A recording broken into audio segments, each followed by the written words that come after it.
თინათინისაგან ავთანდილის გაგზავნა უცხო მოხმის საძებნელად. თინათინისაგან ავთანდილის გახმობა. ავთანდილი შინ მარტო იყო. პერანგის ამარა იჯდა, ჩანგს უკრავდა და ზედ ლაღად დამღეროდა. მონაზანგი შემოვიდა და მოახსენა. თინათინი გიხმობსო. ჭაბუკის ნადვრაც ეს იყო. მისი ჭვრედითა და სიახლოვით დადგბებოდა, ვისზე ფიქრითაც ცრემლი ბევრჯერ უღრია. პირისპირ პირველად ხვდებოდნენ ერთმანეთს. ნაჟფერი სამოსიდან უმჯობესი აირჩია, კოხტად გამოეწყო და მისი სამყოფისაკენ ამაღად გასწია. მოღუშული დაუხვდა სატრფო. იგი უებრო ქუშად ჯდა, ელვისა მსგავსად შვენოდა, მთვარესა მისთა შუქთაგან უკუნი გარდარფენოდა. სიასამურის ბეწვის უსაპირო სამოსი ტანთ შილიფად ეცვა.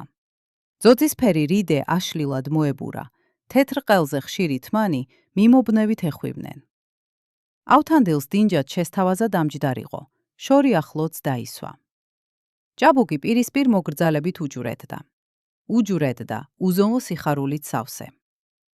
არ მინდოდა მეთქვა, მაგრამ მეტი ვეღარ გავძელი, უთხრა მას თინათინმა. ახლაც რომ გეუბნები, ვძრწი და ვილევი.